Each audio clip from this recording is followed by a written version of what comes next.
Is Kirk Franklin truly a man of God? Let's talk about it. Hey, y'all, I am the Coaching Queen, the founder of H3P Podcast, where we believe in being healthy, happy, and holistic. Now, let me tell you, this is not the type of thing that I normally do or the type of conversation that I normally have, talking about people, trying to label people, etc.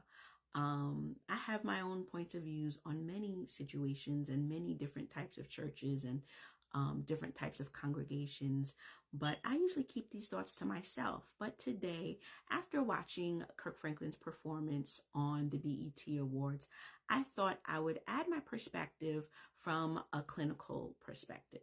Okay, so I've heard many people say that Kirk Franklin is doing too much, that he's not saved, that he takes his music way too far.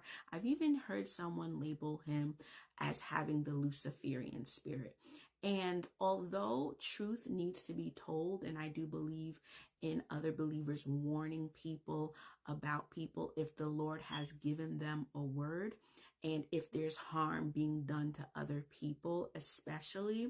But I think that there's another point that we need to take when it comes to discussing the possibilities of why Kirk Franklin performs, sings, writes, or does what he does.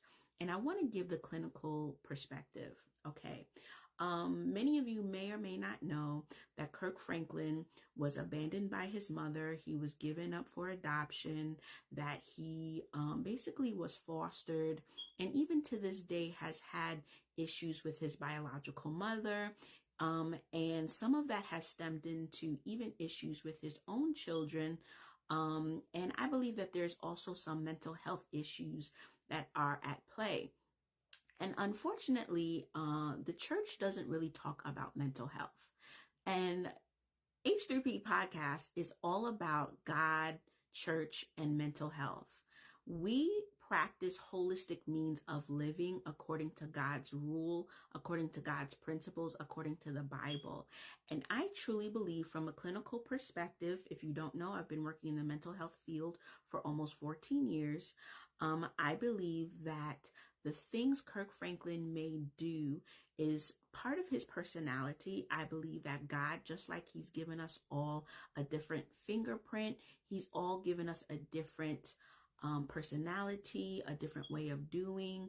He has his own sound, he has his own look, he has his own way. And just because he's not fitting into the boxes of most or many musicians, especially Christian musicians, does not mean he's wrong in the way